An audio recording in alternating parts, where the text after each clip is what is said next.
Good morning. Wealth principle number 12. This is a long one. The goal is to understand, and I got on the wall because it's way too long for me. Does the business I have in mind alleviate a frustration experienced by a large enough group of consumers to make it worth my time? People who can pay. Does it work with enough consumers that actually have the ability to pay? And Ron, if you can mute Victor's mic. Yep, there you go. Just mute a couple of the mics that are making noise right now. Very good. Thank you, my friend. Sorry, Victor. You're silenced, bro. It's all right. Got you. All right. So why are we talking about this? Last week we talked about marketing. Last week we talked about doubling down your marketing, increasing your marketing, and pushing something that if it was working for you in the past, right? Like Facebook Lives have worked for me in the past. Instagram Lives worked for me in the past. Mike Shine, good morning, brother. Mike, we're waiting for you in the group. We have the chat up. Dawn, good morning. Good morning, Stephanie. Look at you online. You guys can come to the group. I've set it up in Facebook. And Ron, if we can mute everybody's lines, let's get them all muted. And if you have your line unmuted, go and mute that for us now. This way I can continue. Bill Roberts, good morning, my friend. Good to see you, brother. George, good to see you. All right, so diving right into it. Facebook has been my biggest lead gen. It's been what's improved my business the most. And so, yeah, Ron, if you could not mute me, that would be. You can unmute yourself so you and I can communicate clearly, and just don't make a lot of noise. Yes? No, I can't hear you with your lips. All right. So give Ron Bowling a round of applause, guys. Everybody, including you. What is it? When I hit the mute all button, it mutes you as well. Yeah, well, you didn't mute me. You did a good job. Give Ron a round of applause. That was a very good job, Ron. Yes, we appreciate you. Haley, good morning. All right, send the link again. The link is on my Facebook, Mike. I just reposted it right on Facebook, so hit right there. Jason, good morning, my friend. All right, going back to last week's lesson, before you can understand asking whether your business solves a big enough problem for enough people who have enough money, you've got to understand you got to be marketing on the right aspect. If you've done marketing in the past and you've gotten business, perfect. Do that again. Do more of it. Now's the time to double down. If you've done marketing in the past, you got a lot of attention, but you didn't draw business out of it, the problem could be wealth principle 12. It could be the fact that you don't have enough people with money that you're marketing to. Any real estate agents on the call?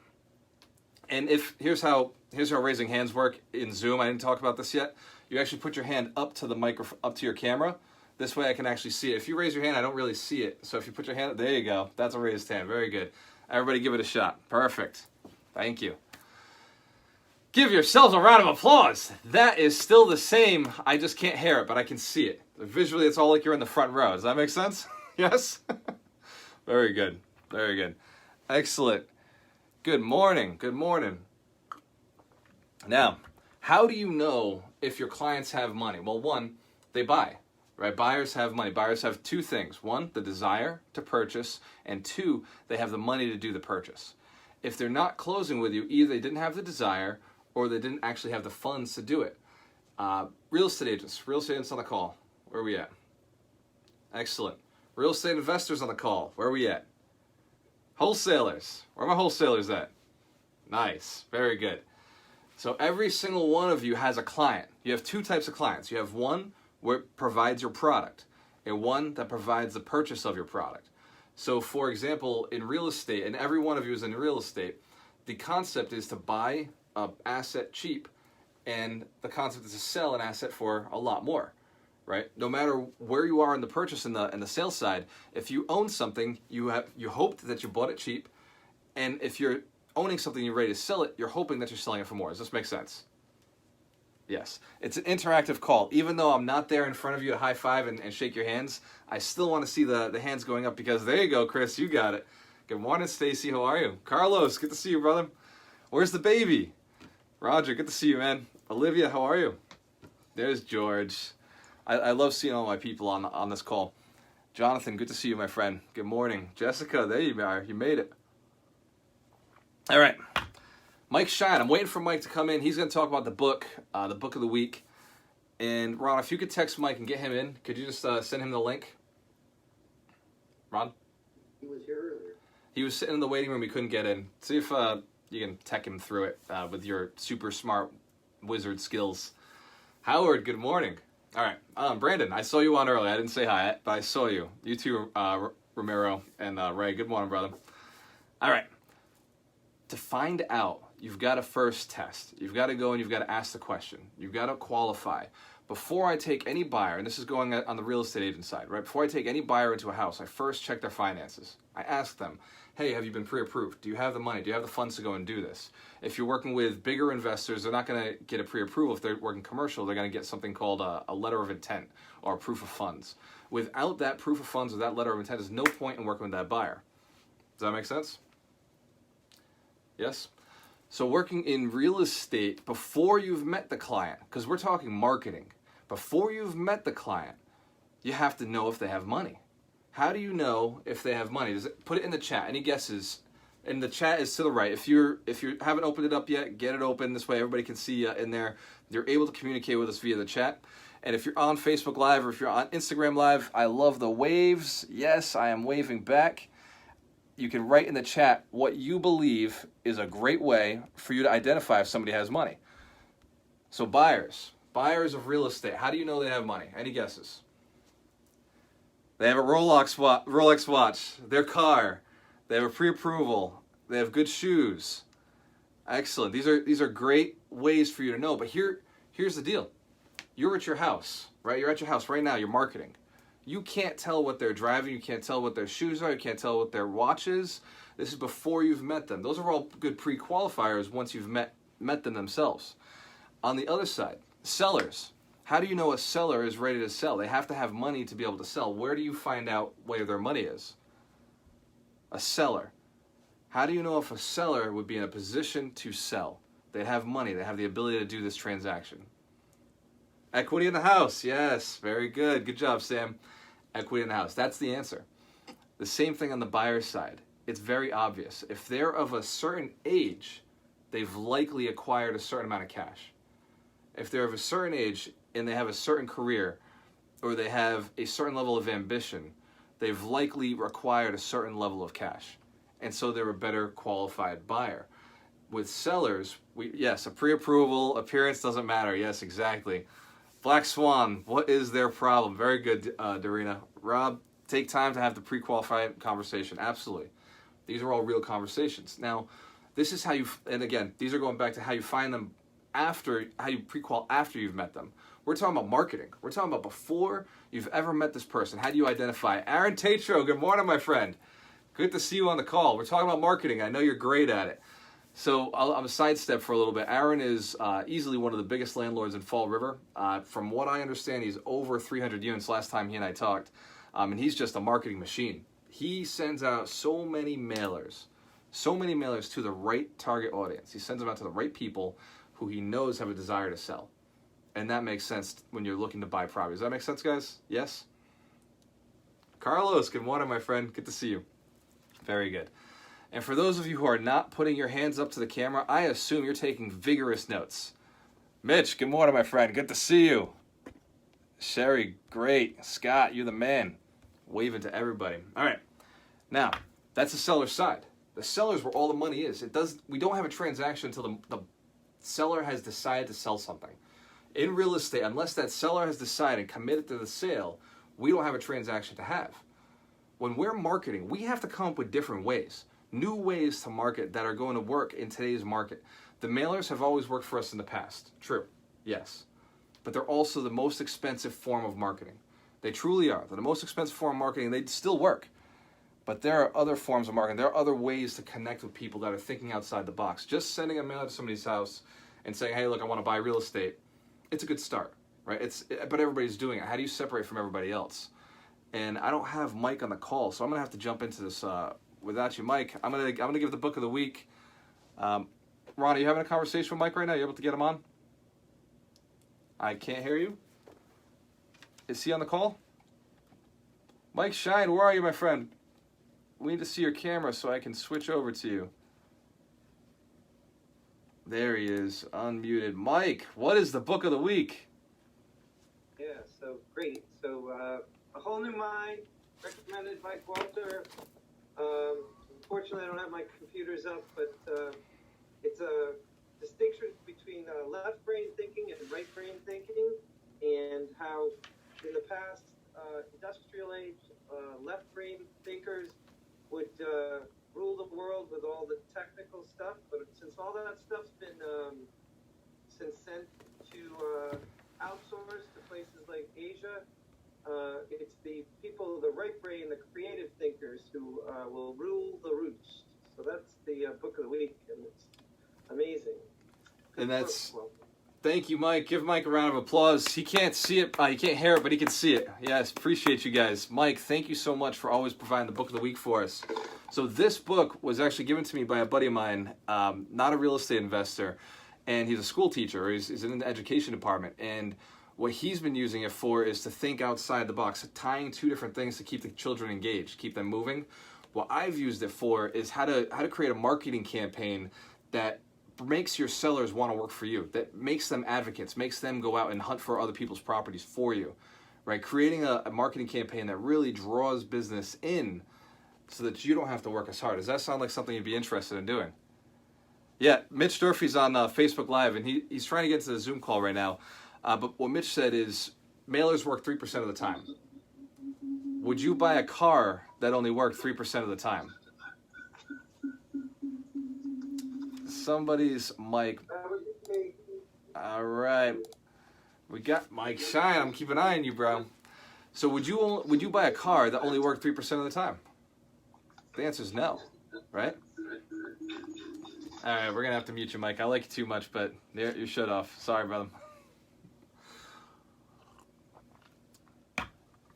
When you're marketing, when you're working with the most valuable part of your business, the front end, this is where all your money's made, is in marketing. This is where you belong doubling down. You've got to come up with a strategy that thinks outside the box. You've got to take your left brain thinking, the creative side, and put it to work.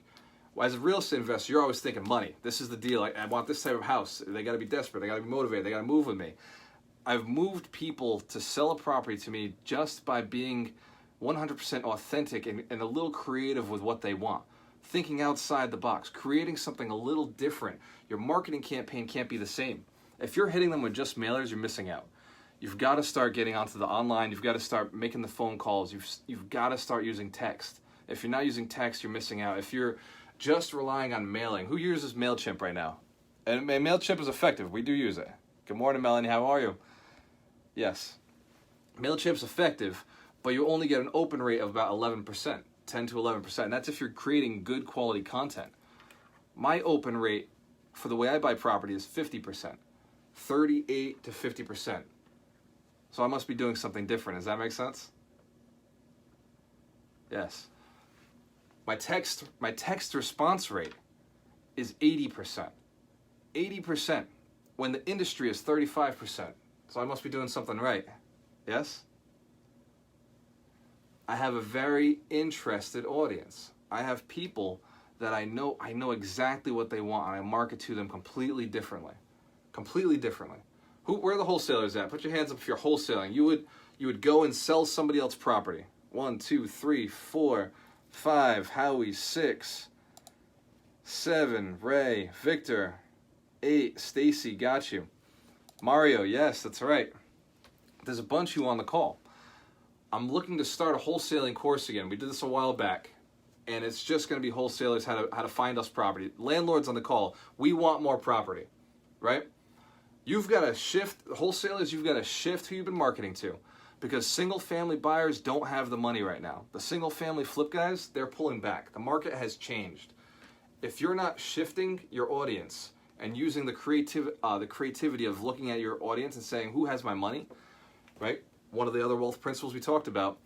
If you're not shifting, morning Chris, if you're not shifting now and looking at, okay, I was always marketing these single families, now the single family market has frozen up. For the most part, single families have gotten to a point where we're not flipping them anymore, right? I've never really liked flipping them, but most investors, anybody who flips, the hard money has dried up for them. So they've been flipping, they've been doing these projects and it made sense in the boom. Now we've gotten to a point where it just doesn't make sense, but there's a product that still does make sense. The multifamily market has not changed. The multifamily buyers are still buying. I know because I just bought 11 units in February or the end of January. I know that my buddy Aaron is on the call. He just bought a whole bunch of units. He bought 100 units last year. Still buying, over 100 units. I know I was over 100. Still buying, right? The multifamily buyers, if we had a wholesaler just bring us deals, we'd buy. The problem is the wholesalers are bringing us single family homes, which we don't do. And I've got a coach, I've got Rich Durfee. He's on my Facebook Live right now. He has a great wholesaling course. And I will, I'm actually, in the future, I'm going to give you guys opportunities to work with some of my coaches, some of my celebrity coaches who've written books. It's a very cool opportunity I'll create later on. Anybody interested in mentorship? I mentioned it last week. Is there anybody on the call who's interested in mentorship? All right, so I'll talk about that at the end of the call. So I promise I will get to that, but I want to go through this principle first. Is that okay if I do this first? Very good. Thank you very much. I appreciate your interaction. It's cool seeing everybody interact still, even though it's like I have, literally, I said this earlier, it's like a whole bunch of front rows. Everybody on here, I see you as if you were in the front row. It's like a big front row where I can just look in one spot. So this is great. You've got to shift the mindset as a wholesaler. You've got to shift your mindset. You've got to get to the point where the only buyer you got to know, and agents, if you're not working with investment buyers, and I've been pounding this for years, but investment buyers don't stop buying. We don't stop buying. We just keep purchasing. The only thing that slows us down is our financing. And as we get more creative, we get more options, we build more relationships, we get more financing, right? So as an agent, you should be helping us out, right? If you have an investor who has the desire to buy, but doesn't have the money to buy, you can educate that investor.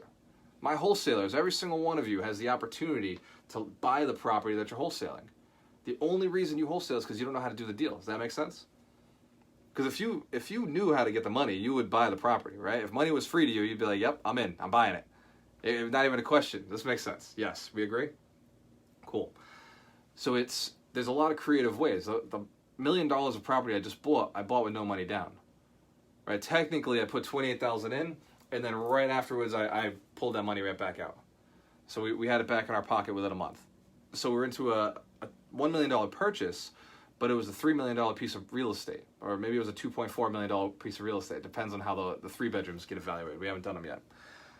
This is making sense. Found ways to create the money, found ways to do it. And I'll explain what those were. Those creative financing, it was seller financing, 20% of the note. It was hard money to the rest. It wasn't complex. It was a super simple deal. It was hard money and seller financing. No money down. And we paid a wholesaling fee. We went and paid somebody outside of that. So we got private money to go and pay that. So we just tied it all in, paid everybody off, and then now we're doing a refinance. So nice and cheap money.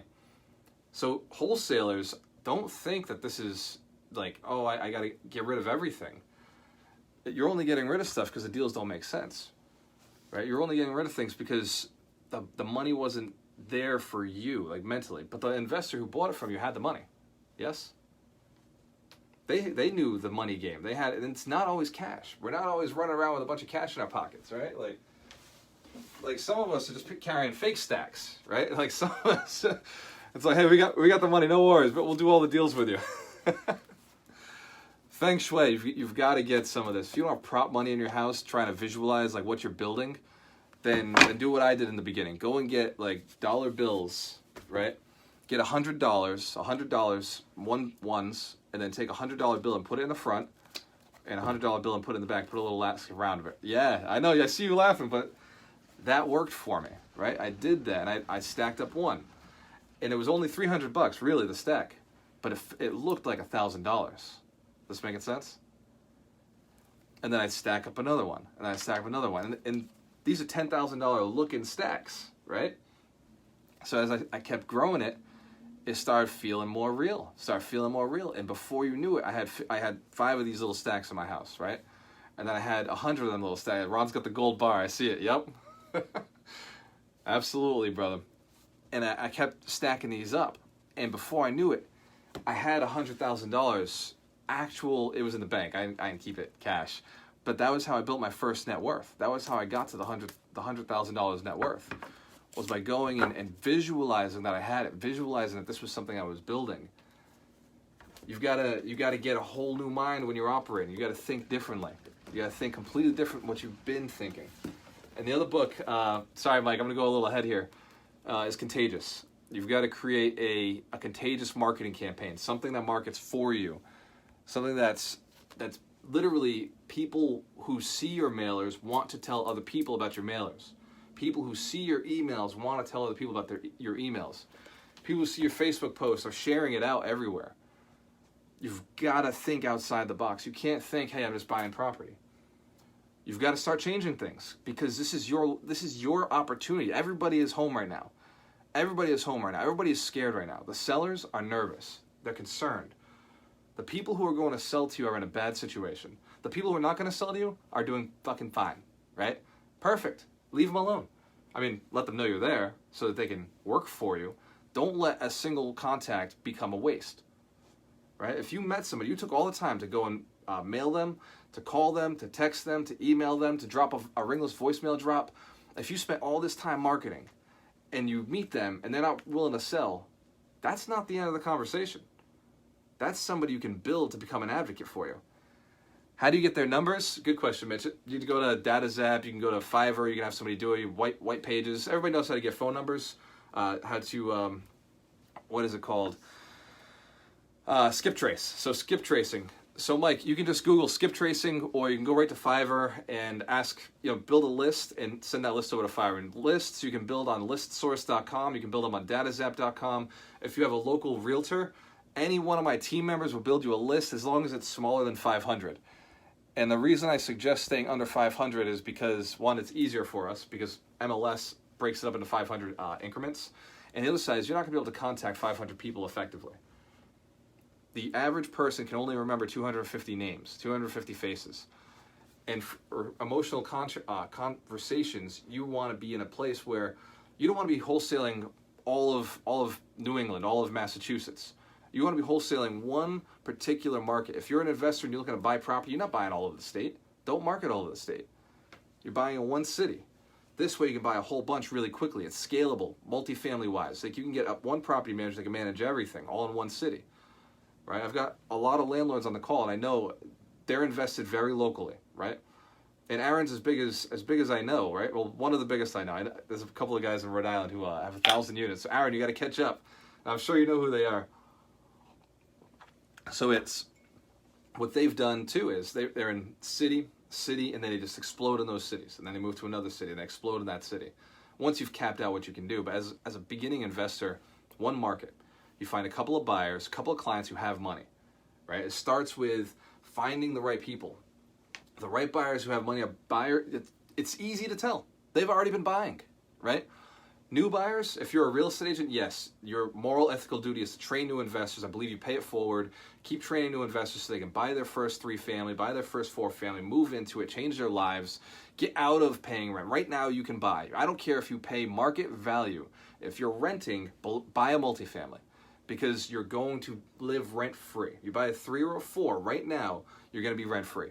There's no question in my mind. Even if you paid $300,000 for a 3-family in Worcester, you're living rent-free. A 3-family in Fall River at $300,000, you're going to live rent-free, right? In fact, in Worcester, you could probably go up to $350,000, $360,000, and you'd still be able to live rent-free, right? Rents are $1,200 up there. Yeah, no, more than that. I got a couple of Worcester investors on the line.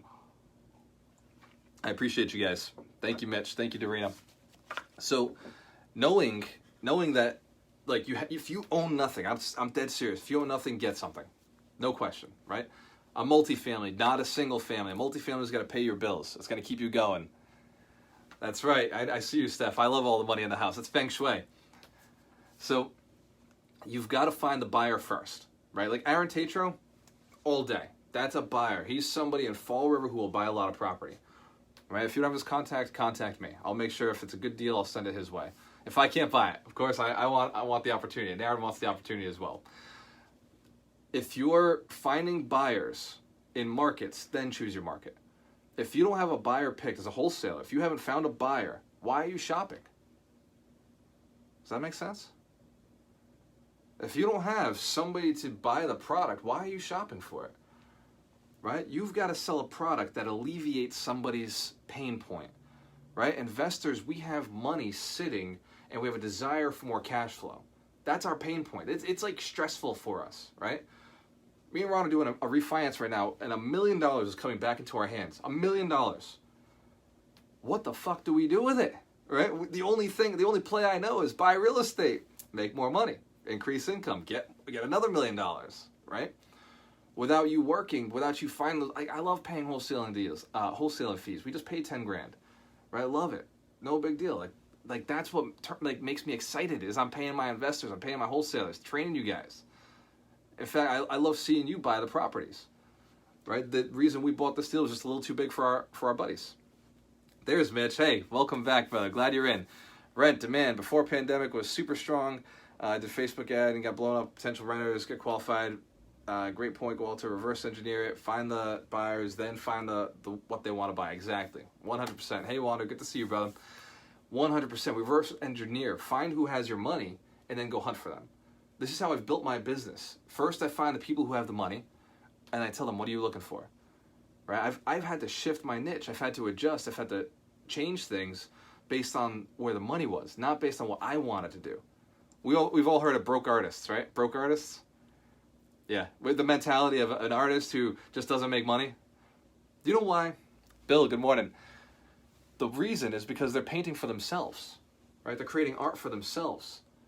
And they're not creating art for somebody who wants the art. Does that make sense? It's like wholesaling for the easiest thing to find, but not having a buyer for it. Yeah, there are more single families? Of course there are. Are they in desperate situations? Of course they are. But who wants to buy that in this market right now? In the past it worked. But right now the single family flips are frozen, right? I got my buddies on the line. Elliot right there, right? Elliot, are you taking loans at single family flips, or you're a little nervous? You're pulling back. Hold on, let me get you unmuted. What are you saying, Elliot? Yeah, I'm saying there's still a pretty good market for single families, and my guys are still selling rather quickly. Yeah, well, go ahead. Yeah, no, I'm just saying they're still doing pretty good with them. They're doing good right now because the deals are already under agreement from 2 months ago. No, I'm talking about new deals and new paper starting. And they're buying them aggressively. And they're buying them. I just read somewhere that between March 11th and April 11th, the numbers are up spectacularly. Elliot is a lender. So Elliot, what are your interest rates? What are you charging right now? Well, to you, Walter, after I just heard that, like, you put nobody down, probably around 18%. Yeah. Actually, Elliot, I have a loan with Elliot right now. We're still 12, 13%. Nice. Pretty good. I mean, we're looking at a lower loan to value of about 65%. So I think even for single families, yep. For that point, we really want stronger people that we're looking at. So we're looking for perhaps an interest escrow for about 6 months until this thing ends. So we're a little bit nervous, but we're still loaning. You're concerned. You're taking precautions. So you're not frozen up. No, we're not frozen up. Elliot, you're one of the lenders who is looking at this very aggressively, I would say. Cautiously, but you're doing a great job at it. You're paying attention and you're adjusting the ARVs. I've heard 60% ARV. So if you're not familiar with ARV, that's after repair value. So a lender will look at the ARV, the after repair value, what the cost for the renovation is, and what the purchase price is. And I'm sure, Elliot, you'll look at it and say, okay, that's ARV, maybe a little lower is under ARV. You run your own comps, right? Run your own appraisals? Exactly. Very good. Very good. Thank you for chiming in a little bit. And now, would you lend on a small 3-family flip or a single family flip right now? Which would be easier for you to know your money's coming back? I'm also a little bit concerned. I've been listening to you, but I'm a little bit concerned in terms of multis with the fact, especially with the legislature that just passed. I don't know if you talked about that at all, about this anti-foreclosure, anti-eviction bill. Right. So I'm cautious with everything. I think the one thing that I'm really looking for is who am I loaning to? Do they have a little bit of money to ride this thing out if we get into a worse situation? Write that down. The lenders are looking at you. They're looking at the quality of you, your relationship with them, right? Is this somebody who's going to pay me back no matter what? Is this somebody who's going to get the deal done no matter what? I just did a loan in Fall River. Yeah, I love this city. Okay, it was a 3-family. It was rehabbed. We got 20% down. We got 4 points, we're getting 13%, and we had 6 months escrow. Nice. Okay. So the And 6-month escrow is something new. That's not something you really relied in the I past. don't do it in all cases. Mhm. Okay. I mean, you have a lot of strength in the market. Okay. Right. We probably wouldn't look for something like that from you or an established customer. Right. But somebody that's a little bit new, that's getting into the business, we want to be pretty careful. Of course. And in our whole portfolio, we only had one loan that missed last month. Yeah. And so I feel pretty good about that. And you should. I think that as an investor, you shouldn't be missing your loans. You should not be missing your loans. That is your debt, right? The debt is what moves you forward. It's you've taken and borrowed somebody's opportunity. It's your responsibility to pay your debts. If you don't have in your mind the ability to pay debt, don't take debt, right? Like that's just how it works. You always pay your debt. You find a way. You put a tenant in. You do whatever you have to do. You work an extra job. You find if your job got cut, you find a new source of income. If you're a bartender, you find a different skill. There are other opportunities. You don't miss your debts. If your tenants aren't paying, you pay. You find a way. It's definitely, and with tenants, right? We had a great month. We've had a phenomenal month, same as every other month. We have a few tenants who didn't pay, but that's because they were going through an eviction anyway. Our evictions got frozen, so that will continue a little bit longer. But we have reserves. We're built for this. We've prepared as investors to be able to pay our people going forward, right? Every investor who owns rental property needs to have a reserve. You gotta know that this business can get tough. You can get thrown these like curveballs. And I hear your opinion on tenants, Elliot. In fact, I know a few of the landlords on the call are having some issues right now. We've been very lucky. Most of our tenants are either nurses or they're working force, right? They're not working force. They're handy, right? The trades. So we have a lot of the trades in our buildings. So they haven't stopped working, right? It's only been the service industry. And we've always avoided the service industry because they're cash businesses. We just don't like people who work with cash. We rather something that's trackable, something I can call and verify. Yes, that's what they make for income. Whereas with hairstylists, and I love hairstylists, right? It's a business I'm building, but it's a cash business, yeah. So I deviate a little bit, and thank you, Elliot. I appreciate your opinion, man. Thank you so much. Thank you. You're welcome. And thank you for letting us borrow your money. I will always pay you back, Elliot. You've got to get to the marketing point where you first have your buyer. Sorry, guys. Was that okay that I deviated a little bit to talk to a lender? You got some valuable information for somebody who's lending right now in the market? Yes? Good. I'm glad that we're able to deliver value. You've got to find the buyer who's still buying. If you contact your buyers and they're getting scared, and it's an unbiased opinion, a lot of investors are still doing good. Elliot's right. There are a lot of investors who are tightening their restrictions. As a wholesaler, if you're still going off of a 70% ARV, you're missing an opportunity. Anything you run to somebody right now at a 70% ARV is we're not doing it. It's got to be a 60. It's got to be a 65, right? So if you're coming with the 70s, it's game over for us. You got to go and get the better deal, and that's really what's happening. I'd say 50% of the market is pulling back. Anybody I know who has a flip right now is pushing to spin it, like getting it done quickly. Everybody in the market who has property on, like we're pushing our contractors. We're running it through faster, because we want to make sure we're out of this market quickly.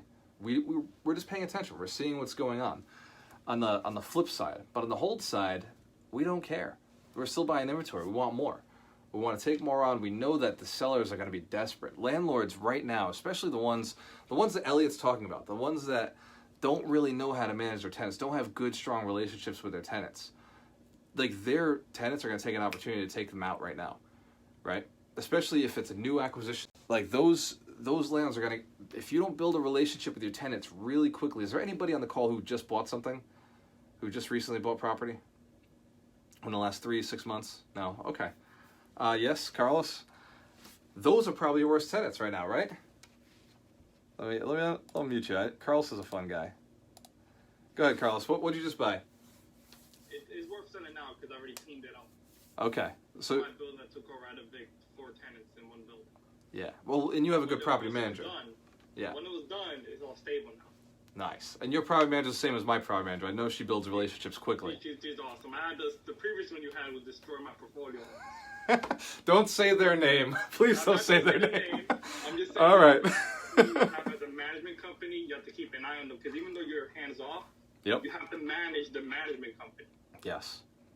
They would destroy your cash flow. Like trust me, I would had a horrible year last year. I think I lost like 40 grand. Yeah. And Carlos has a portfolio close to 50 units, right? You're at 49, 50? 49 units. You know what? We're at 49 right now too. We just sold 8 of our units, so we're matching. Yeah, I have 45 units in Fall River.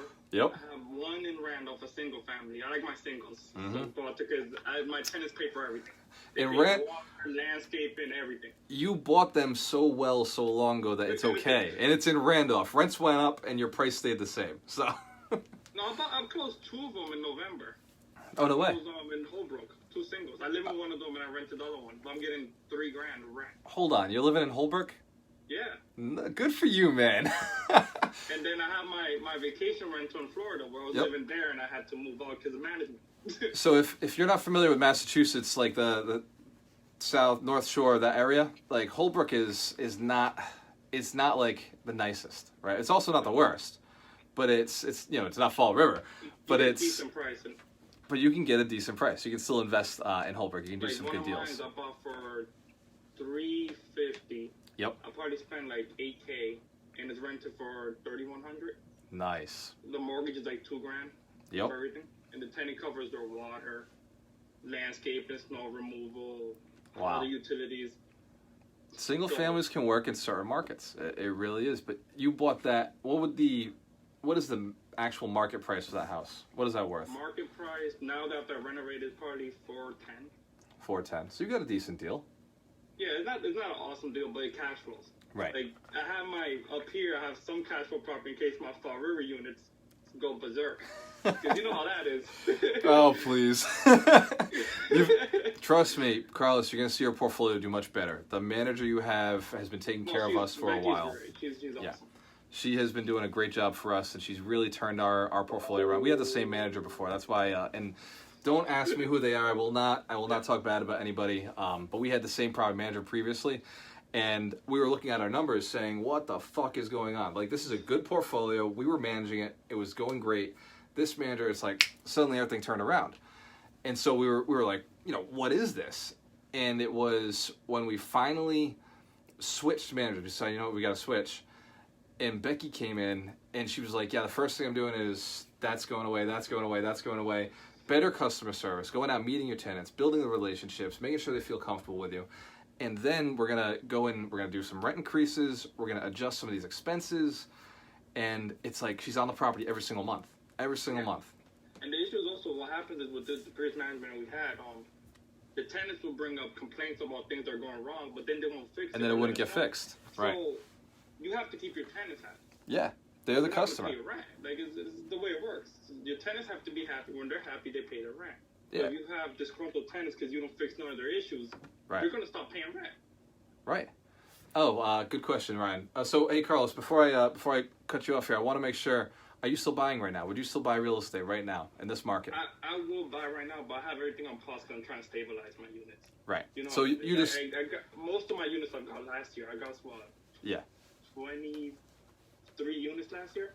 Yeah. I'm So stabilizing those. you're like a snake. He just bought a snake that just ate a big meal. He's got to digest. Right. We all have our digestion periods. Right. Ron and I we're just about finishing one, so we're about to go back and buy more property. But we just went through, we bought, last purchase was in January. We haven't bought anything for 3 months. We've just been, digesting all this. We got another probably 45 days before the refinance is finished. So we'll hold back for a little bit, right? But a good deal that comes along our way, it takes us a little while to close, right? It takes us 3 months to close. It takes us, not 3 months, 30 days to close. So it's an opportunity for us to hunt right now. Does that make sense? Yeah, and try to refinance now, but the rates are really low. Yeah. Oh, I think they're going to be low for a little while. So now's a great time to buy real estate if you haven't bought some and refinance the rates, get them low. So Like thank you, Carlos. Commercial was 3.9, just an FYI. On commercial? Yeah, Yeah. 3.9. Who's your lender? Pawtucket. 25-year loan. Who's the lender on that? Pawtucket. Pawtucket Credit Union. Credit Union? Yeah, 25-year loan, 3.9. Ron, you taking that note?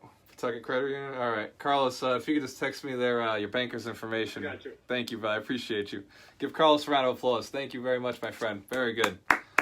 So Carlos, back when I used to run the property management company, Carlos was one of my landlords, and we managed for him. And Carlos was just a phenomenal friend of mine. Met him at a Success event a long time ago.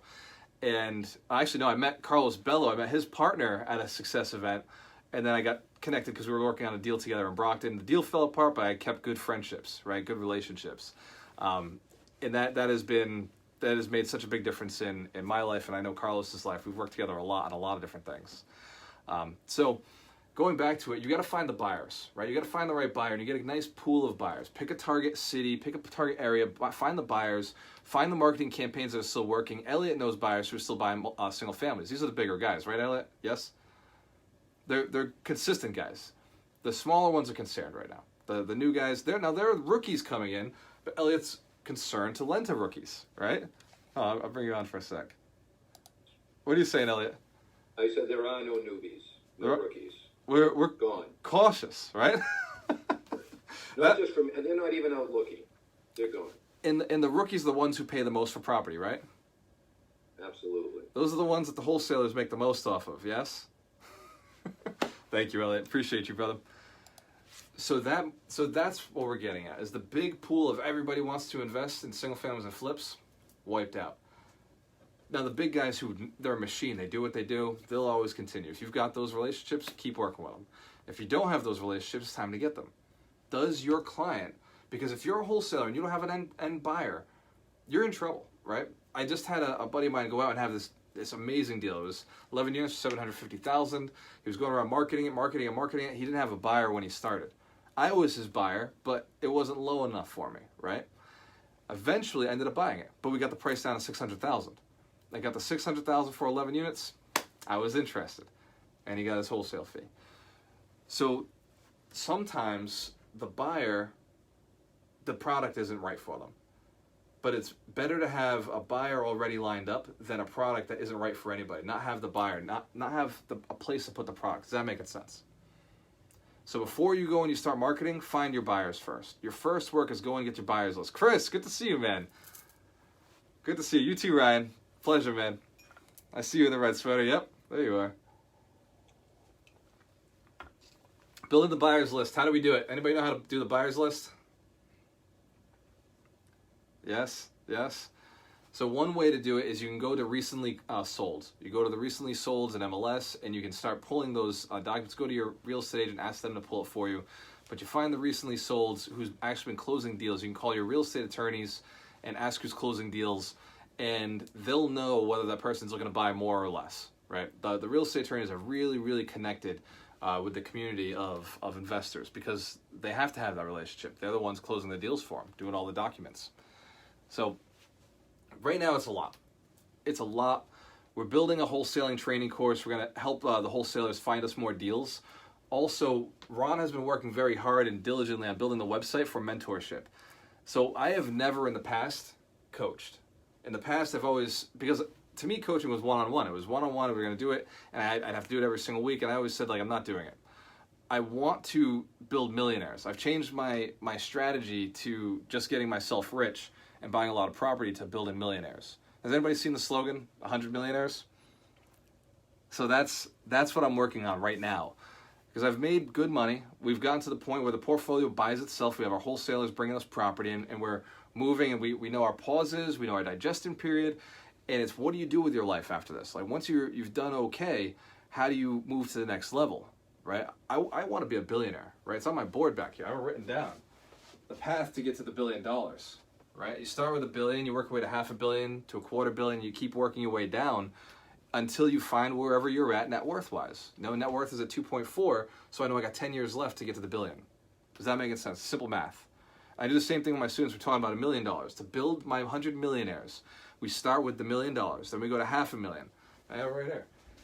Then we go to the $250,000, we go to 125,000, we go to 75,000, then we go to 35,000, 32,000, then 16, then it's 8,000. Then it's 4,000, then it's 2,000. Wherever you're starting, I know I can build a business that gets you that 32,000 right away. All I have to do is get you to buy one multifamily at an 80% discount. So Somebody on the call earlier was asking what the ARV is for multifamilies. Dude, we'll go up to 90%. Right? We're multifamily investors. We're buying again for cash flow. We'll go up to 90%. 80% is where investors like me like to be, like Aaron Tatro. We like to be at the, if we can get down to 50%, right? We're very happy with those real meaty deals. If we're buying a deal in Fall River for 50 units, Carlos, you buy a deal for Fall River for 50,000 a unit, right? Yeah, 40,000 a unit. We pay that, no problem, all day. But we'd also buy at 60, 65, 70,000 a unit. I've got investors who will buy at 80,000 a unit, right? 90,000 a unit. In fact, one of Carlos's first deals, he really overpaid on a 6. Hold on, I'm unmuting you. What did you pay for that 6? 55 a unit. Back then. Yeah, but the funny thing is that's one of my most stable buildings. Oh, that's because I stabilized it. Those 3 tenants that were still there. No, I think the lowest I paid per unit is 43,000 a unit, and the highest I ever paid was 63. 63. Or 5. Yeah, we're talking about Locust Street, right? That Locust Street one. Locust Street. Yeah. No, Botwell Street. My big Botwell Street was 43,000 a unit. Nice. And last year in January, closed on a 6-family. Yeah. 50,000 a unit. Nice. And the deals. Across the street. Nice. Give Carlos a round of applause. It's good stuff. Thank you, Carlos. So, what Carlos and I are getting at is that we buy based on unit price, right? We want to buy as low as we can, but when I first started buying, I was buying back in 2013 at 55,000 a unit, right? The investors at that time thought I was overpaying. Now we can pay. He just paid 65,000 a unit. I think our $600,000 one we paid just 58,000 a unit. So we're pushing up higher, but we're really good investors. We have the capital. We have the ability to close on things quickly. In the beginning, it's okay if you're paying 70,000 a unit, 65, 70, 80,000 a unit, if it's the only property, right? You can't build a whole portfolio like that. Not right now. Maybe in a couple of years as inflation increases from everything the government's doing. But right now, focus on the 3-family market. If you don't own anything, focus on the 3-family market. Now, here's the deal. The reason why. Everybody who owns a 6-family, everybody who owns a 12-unit, everybody who owns a 20-unit, the stuff that Aaron wants to buy, they also own 3 families. Aaron, I'm gonna bring you on for a second. How many 3 families do you own, my friend? You don't even fucking know. You don't even fucking know. Yeah, I don't know. I don't know. About a half a dozen. Half a dozen. And you're one of the biggest landlords in the city, and yet you still own little 3 families, right? Yeah. And so if I called you on one of your 3 families, and I said, "Hey, Aaron, I'm looking to sell. I pay a little more than everybody else," and then I talked to you and I said, "Hey, what else do you own?" My jaw would probably drop, right?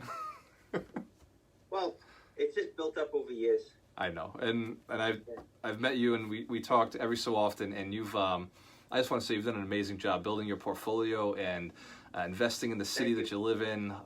Not just your portfolio, but your business. You do a lot of good in the city. So thank you very much.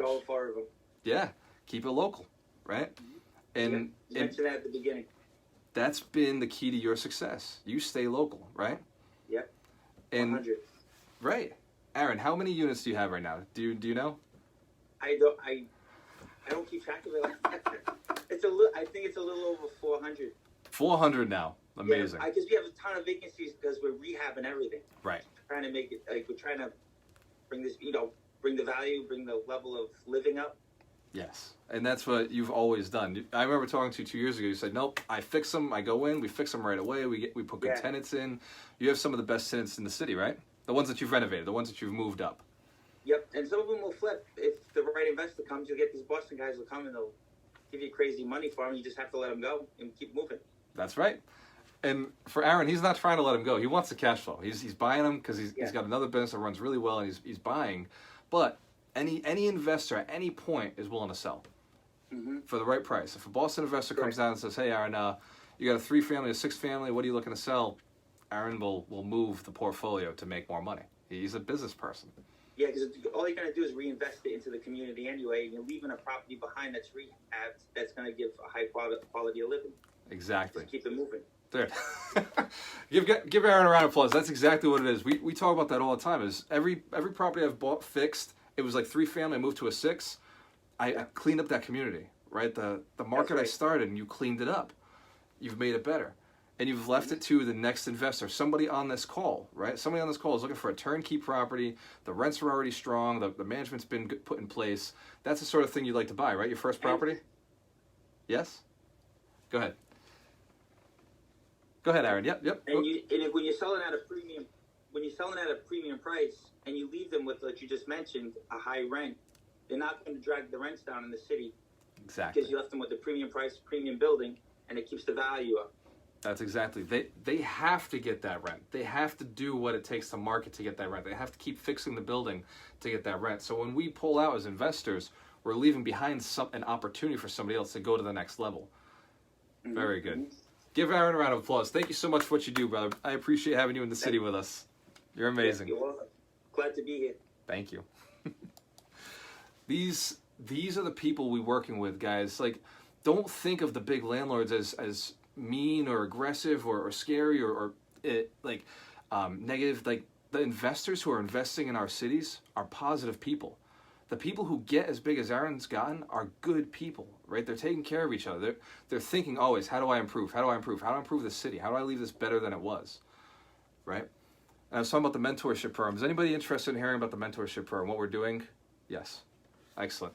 So I'm going to talk, this is a sales pitch, right? If you want to jump off, that's 100% okay with me. I'm going to talk about the mentorship, what I've been doing for training investors, building my millionaires. The reason I do it is because I want to get to the billion. The way I see it is if I partner with somebody who has the potential to build $1 million business, then they have the potential, once we've gotten past those first 5 years, the first 5 stages, to get to the $2 million business. If I'm partnering with them in the beginning, if I'm partnering, teaching them, building them, growing them, expanding them, instead of it taking 5 years, we get it to 3 years. Instead of it taking 10 years, we get to 5 years. Building their business with them, and I'm a partner in it. I'm getting equity, I'm getting income, I'm getting a little bit extra, but I'm giving so much more. I'm connecting the businesses together, bringing the marketing in, making sure the properties are building up appropriately, bringing in all the right people so that you can build your business faster, tying you in, right? Making sure that you're getting connected with the right coaches. We have celebrity coaches here on the call right now. We got Mitch, who wrote Scaredy Cat Guide to Real Estate Investing and a bunch of other books. And then Mitch Durfee is on the call as well. Mitch Durfee wrote Serve to Win, different books that really are, and we're all real estate investors, geared towards your success. And what I'm looking to do, and the only reason we charge for this, and I'll be 100% honest, I make my money on everything else, right? Like Aaron, right? If Aaron was to do a coaching program, it wouldn't be free because his time's too valuable. He'd want to make sure you're serious. He'd want to make sure that you're committed to yourself, to the coaching program. And so we charge $1,000, but that $1,000 is to keep you focused. It's to make you jump on the call. It's 8 weeks. I have it in front of me right now. We're basically copying what I've seen other coaches do really well and that I liked. And it didn't take a commitment from me, like I got to jump on a phone call with you every single week or 2 times a week. It's one call for the week with everybody on it. We're all doing a traction call. I'm learning where you're at, and I'm giving you advice. One lesson. There are 8 lessons that I believe you need to be a successful real estate investor. We're going to go through those 8 lessons. We're going to force you to do the homework. You're going to watch all the videos that we have online. Alchemist University, you'll have access to it for the 8 weeks that you're doing this. There is a sign-up bonus if you do it now where we give it to the full year, right? We give them to the full year, Ron? Alchemist University? Yes. Excellent. So Ron is a very generous person. He came up with why don't we give them access to the full year? And the reason we're doing that is because of beta tests. We want you giving us more feedback on how this is working for you. We're only opening the mentorship program because we want the partners. That's the only reason we're doing it. We're looking for more people to bring us more property. We'll train you harder. We'll make sure you're putting in the calls. We'll build you the lists. We're going to do a lot of the work with you, but you have to be serious. I'm not building a mentorship program to make $1,000 off somebody. My time is too valuable, right? And if Aaron was building something like this, his time is too valuable for $1,000 from somebody. The 1,000 is to keep you focused, to say, yes, I've committed, and now I'm going to make all the phone calls. I'm going to do all the texting. I'm going to do the door knocking. I'm going to do the mailers. I'm going to go and do what it takes to be successful, right? I'm going to learn the negotiation to be said so I can move the person to the transaction. And you're going to learn morals and ethics. You're not going to be going in there and trying to strong-arm somebody. You're going to find somebody who's in a motivated situation where they have to sell. You're going to find somebody who actually wants to sell. You're going to help them, move them from a bad situation to a good situation.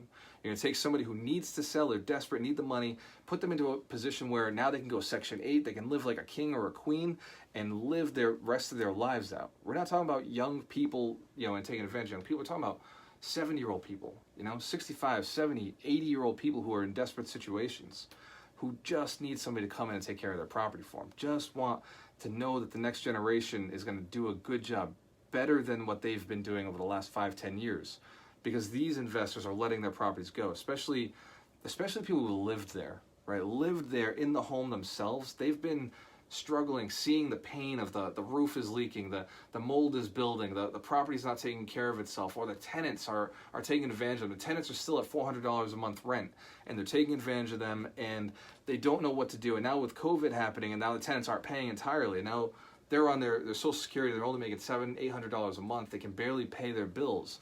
But if they didn't own that property, they'd be getting money from the city. They'd be getting money from the government. They'd be able to live on vouchers. They'd be getting Section 8. They'd be getting the food stamps.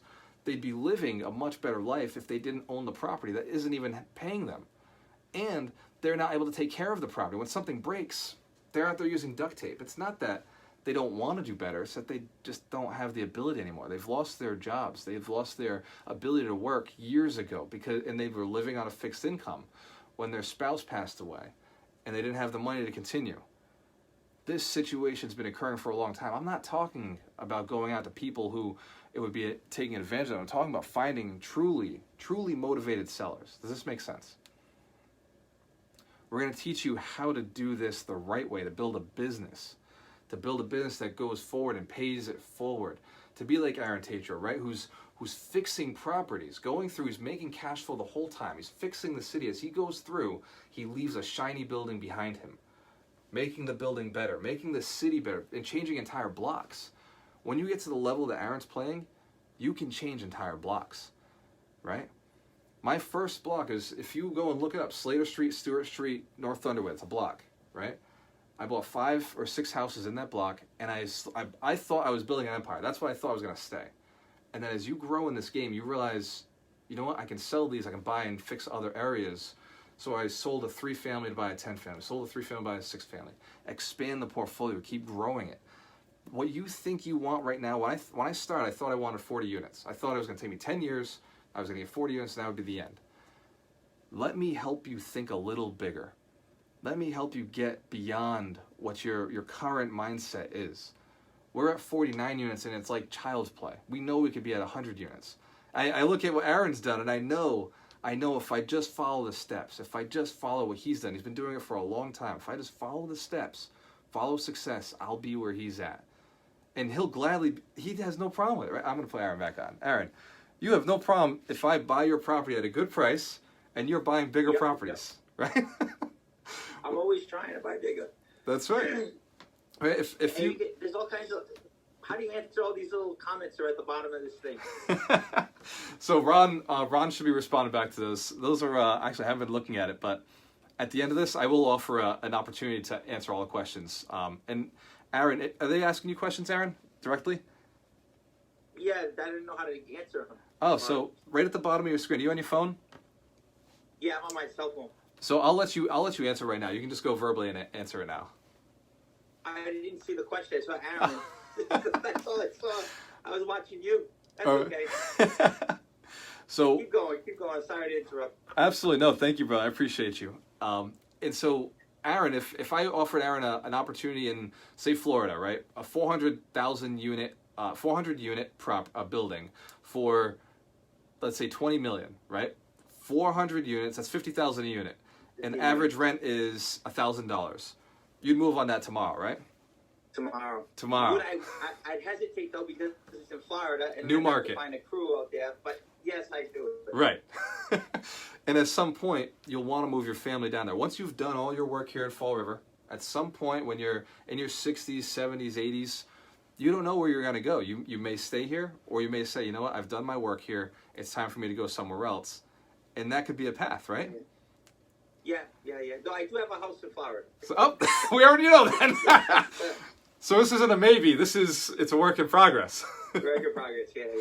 I go back. Well, right now the flights are not happening. So. Well, okay. So you're still here with us during the winter. Yeah. I'm sorry, Aaron. We're all here. We're all stuck in it together.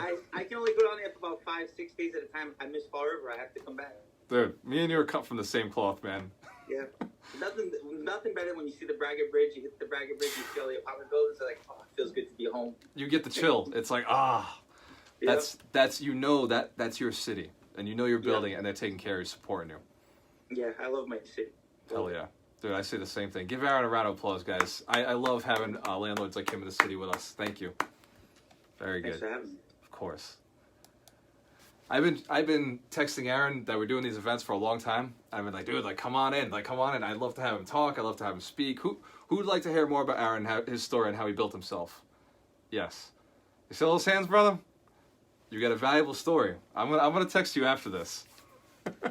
Look at all that. Yeah, there's. I see about 4 faces. That's it. All right, so I have the screen. So there's, let me see, there's 40 people on the Zoom call right now, and I'd say 30% of them, 30 of them all just raise their hands, and then the other ones don't have the screen open. So I'm sure they're raising their hands as well. So I'm like, that's good. You're doing good. So at some point, I'm gonna text you and maybe come on for a few minutes and we just tell you your story, how you started, and where it went. Does that be good for everybody? Yes. All right, maybe we'll do that next week. I'll shoot you a text. We'll see. Sounds good. Thank you, brother. Sounds good. I'm breaking up a little because the internet connection's slow. Yeah, well, we have a lot of good things, but with everybody on the call, we're just drawing all the power. It's all the energy, all the positive energy. We're pulling it all right now. Good. Thank you, brother. Good. So that is, the mentorship is something that we're going to open up. It's something we're going to be available. If you go to the website right now, you go to gualteramarillo.com, that is available. I don't believe in high-pressure sales tactics. I personally am turned off by them. So what I'm going to do is create an opportunity. I'm not interested in, and I want to be very clear, I'm not interested in anybody who's just looking for an easy ride. I'm not, and Aaron knows the same thing. I'm not interested in anybody who just wants, oh, if I pay this $1,000, I'm instantly going to be rich. No, you're going to pay $1,000 to learn how to do the work. You're going to pay $1,000 to learn how to market, to do the phone calls, to learn how to do our systems. We're going to plug you into a lot of really cool systems like Mojo Dialer, where you're dialing three numbers at a line. We're going to teach you how to skip trace. We're going to teach you how to build the lists, how to market on Facebook, how to get sellers to come to you, how to build wholesale teams, if that's what you want to do. If you want to get an army of people wholesaling for you, bringing the deals in, I'll teach you how to do all of that. That's what the 8 weeks is going to be. It's going to be 8 weeks of intensive training. You'll get one-on-one with me. One-on-one with me. I'm going to evaluate you. We're going to do a personality assessment. So based on your personality, we're going to put you into the different programs, different marketing programs. I got a chart that dictates, based on the different personalities, how you should be marketing. If you want to take a screenshot of that, that's perfectly fine. I have no problem sharing. I'm going to figure out what your personality is. If you're a D, then expired, then circle prospecting, door knocking, cold calling, mailers, these things work. But if you're an S, open houses, farming, and sphere of influence are where your money is. If you're a C, online lead gen, farming, direct mailing, emailing, this is where your money is. I'm going to put you into where your marketing campaign makes the most sense. If you're an I, you're an influencer. You like open houses, sphere of influence, social media marketing, and networking in big networking groups. So for me to put you in the wrong marketing campaign, you're not going to do things. Does this make sense? But if I put you into the right one, you'll expand and you'll expand. And like last week's lesson was double down on the right marketing campaigns. When you find the one that fits your personality, you'll double down more often. You get excited about spending the marketing money. You get when I see a marketing campaign get good, I'm like, dude, double down. Like I want to spend more on that. I want to make that investment again. Does that make sense? Yes. We're going to teach you how to do exactly that, how to find your passion in marketing, how to find your passion, your why, and why you do what you do, because it is not just about money. Money is a scorecard. Money is a way to keep track of your success. It's how we decide, have I done good or have I not done good? But the why, like for Aaron, I know it's to make a city a better place, to create a better community. For me, it's the same. I want to see my city better. That's why I'm building Millionaires here, because I believe if there's more people like Aaron, if there's more people like me focused on building this with the mindset of abundance, if there's more and plenty for everybody, that our tenants will start thinking that way. Our employees will start thinking that way. Our colleagues will start thinking that way. Our city will be like Boston. Boston thrives because of the mindset of Boston. That's why it does so well. When we can create that mindset here in Fall River or in your community, wherever you're at, you're going to be the person who creates that mindset in your city. And you can only do it, you can't do it by being broke. The only way you can have influence is you've got to have some cash. You've got to have some paper. You got to have a couple of these influence points, right? These things will allow you, and this is fake money, prop money, right? It's mindset. It's all about feng shui. You set the goals. These things will allow you the ability to go and have a conversation with somebody you didn't have the confidence to have the conversation with before. It allows you a little bit of sway. If Aaron goes into a building, Jason, what's up, brother? If Aaron goes into a building right now, or Ron goes into a building, they know, the city knows that we take care of our shit. They'll push for us to buy the building over somebody else because they know that we're going to go and take care of it. We're going to turn it around. We're going to fix it. We're going to make it right. I want you to have that ability. If you're willing to commit to becoming a millionaire. This isn't for everybody. This isn't for the lackadaisical. I mean, we got 39 people on the call, right? This isn't for the people who just kind of sort of want to get rich, right? It's because it's not all about the money. You gotta want more than that.